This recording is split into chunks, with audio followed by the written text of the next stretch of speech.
안녕하십니까. 덴탈빈 한광흥입니다. 이번 시간부터는 발치 교정 치료의 가장 중간 부분, 중간 여정인 핵심에 해당하는 발치 공간 폐쇄에 대해서 공부해 보도록 하겠습니다.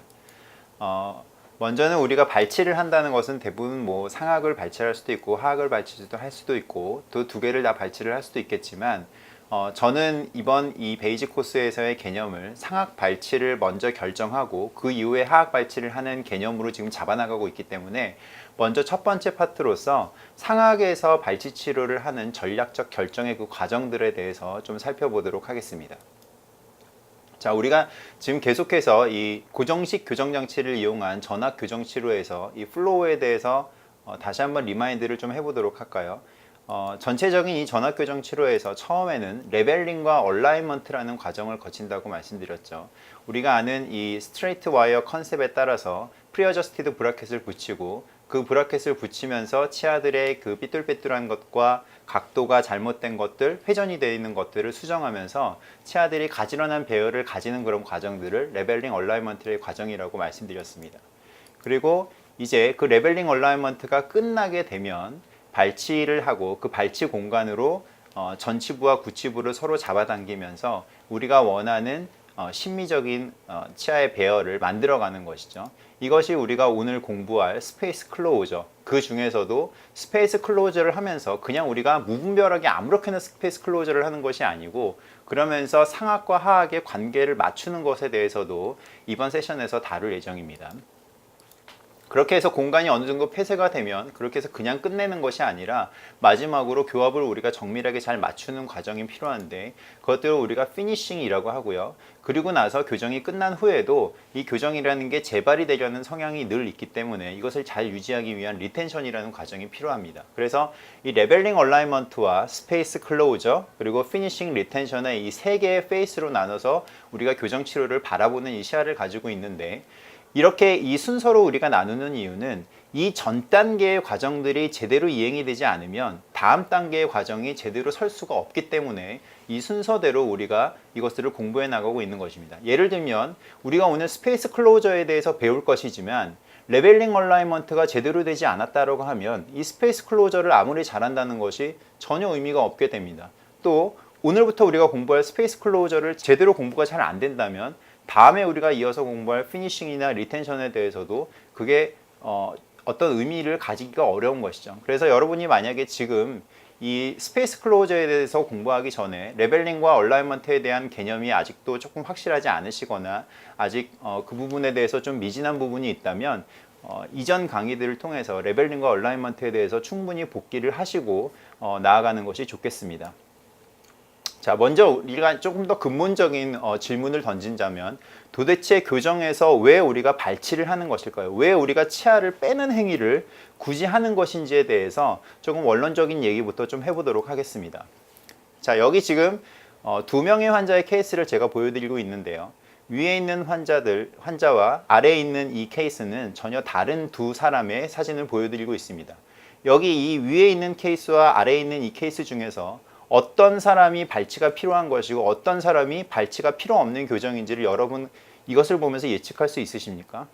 물론 여기 잘 보면 위에 있는 케이스보다 아래에 있는 케이스가 조금 더 삐뚤빼뚤해 보이기는 합니다. 그러니까 조금 더 치아들이 가지런하지 않으니까 아마도 아래에서 발치가 필요하지 않을까 그렇게 생각하는 분도 있으실 거고요. 전혀 감이 잡히지 않는 분도 물론 있으시겠죠. 사실은 답을 드리자면 이 두 개의 환자의 구강 내 사진을 보고 또는 모델만을 보고 어떤 게 발치 케이스인지를 판단하는 것은 불가능합니다. 왜 그럴까요? 왜냐하면 우리는 이 구강 내 사진만을 가지고 이 환자가 가지고 있는 상악 전치가 3차원적 공간상에서 어떤 위치에 있는지를 전혀 알 수가 없기 때문이죠. 그래서 진단의 많은 자료 중에서 구강 내 사진들, 모델들도 필요하지만 우리가 세팔로와 구의 사진을 통해서 상악 전체의 위치를 먼저 평가하는 것, 현재 이 사람이 가진 상악 전체의 위치를 평가하는 것이 중요하다고 하겠습니다. 자, 제가 보여드렸던 방금 전에 이 첫 번째, 위에 있는 첫 번째 환자와 아래에 있는 두 번째 환자의 세팔로를 두 개를 비교해서 보도록 하겠습니다. 자, 이 세팔로 사진에서 우리는 상악 전체의 위치, 그리고 입술이 나와 있는지 안 나와 있는지를 알 수 있죠. 입술이라는 것은 상악 전체에 의해서 입술이 걸쳐져 있는 것이기 때문에 상악 전치의 위치가 확보가 되면 상순의 위치도 어느 정도 그것에 의해서 수정이 될 수 있게 됩니다. 이 왼쪽 환자들, 첫 번째 환자의 사진을 보면 첫 번째 환자에서 제가 보통 사용하는 상악 전치의 위치를 가늠하는 그 요소인 A 포인트에서부터 포고니온 포인트까지 연결한 이 A 포고니온 라인에 대해서 상악 전치의 치관의 치점은 지금 이 선보다 11mm 정도 전방에 있습니다. 그런데 두 번째 환자를 보면 똑같은 A 포고니온 라인에 대해서 이 상악 전치의 위치는 4mm 정도에 위치한 것을 알 수 있습니다. 물론 교정의마다 어떤 정도로 이 A 포고니온 라인보다 나가 있는 것이 정상이냐에 대해서는 굉장히 다른 기준을 가지고 계시겠지만 저는 보통 8mm 정도를 기준으로 사용을 합니다. 그러면 이상적인 수치 A 포고니온 라인보다 8mm 정도가 앞으로 나가 있는 것을 우리가 정상이라고 본다면, 아이디어란 것으로 본다면 이 첫 번째 환자는 지금 11mm이므로 3mm 정도 돌출되어 있다고 판단할 수 있겠고요. 이 두 번째 환자는 오히려 4mm 정도 입술이 들어간, 그러니까 상악 전치가 뒤로 들어가 있는 환자라고 우리가 판단할 수가 있겠죠. 입술의 위치는 어떻습니까? 입술의 위치는 우리가 보통 코끝에서부터 턱끝까지 연결한 이 리케치의 E 라인을 기준으로 우리가 평가를 하게 되는데, 첫 번째 환자의 경우에는 이 상순의 위치가 이 E 라인에 대해서 한 2mm 정도 전방에 있습니다. 그리고 두 번째 환자는 이 E 라인에 대해서 마이너스 2mm 정도 상순이 후퇴되어 있는 것을 볼 수 있죠. 물론 이 라인에 대해서도 우리가 동양인과 서양인에서 조금 기준을 달리하게 되겠지만 저는 일단 이상적인 수치를 마이너스 1mm 정도로 보고 있습니다. 그렇다면 이 첫 번째 환자는 입술이 한 3mm 정도 돌출된 환자라고 볼 수 있겠고요.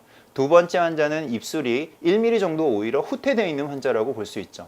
자, 아까 우리가 군의 사진을 보면서 굉장히 비슷해 보인다. 그리고 어떤 게 발치인지 비발치인지 전혀 가늠할 수 없었던 환자가 이렇게 세팔로상에서 상악 전치와 입술의 위치를 봄으로써 분명히 첫 번째 환자는 돌출이 있는 환자이고 두 번째 환자는 오히려 입술이나 치아가 들어가 있는 환자이기 때문에 이제는 어떤 것이 발치인지 비발치인지를 가늠할 수 있게 되겠죠. 두 환자 중에 첫 번째 환자부터 먼저 보도록 하죠.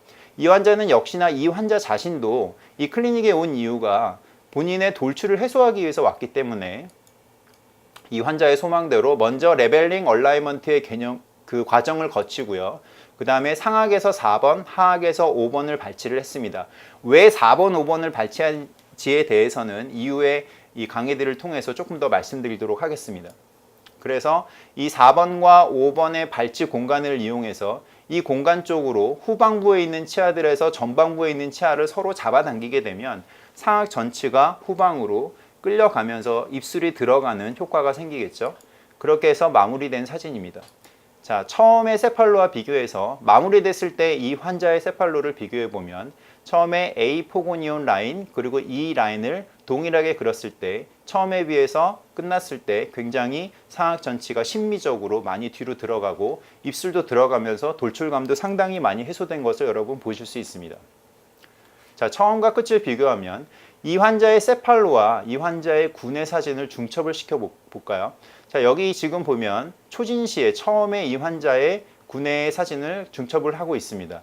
이 환자가 돌출이 있기 때문에 상악에서 4번, 하악에서 5번을 발치한 후에 그리고 발치와 전방 쪽에 있는 전치부를 후방부에 있는 구치부에서 서로 잡아당겨서 뒤쪽으로 끌어당겨주는 것이죠.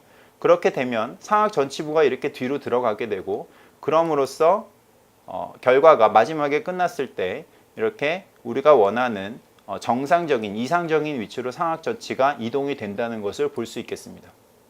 자, 이 라인을 그려보아도 이 상순이라는 것은 입술이라는 것은 상악 전치에 의해서 걸쳐 있는 것이 대부분이기 때문에 이렇게 상악 전치가 뒤로 들어가게 되면 입술도 당연히 이 돌출감이 많이 개선이 되는 효과가 생기겠죠.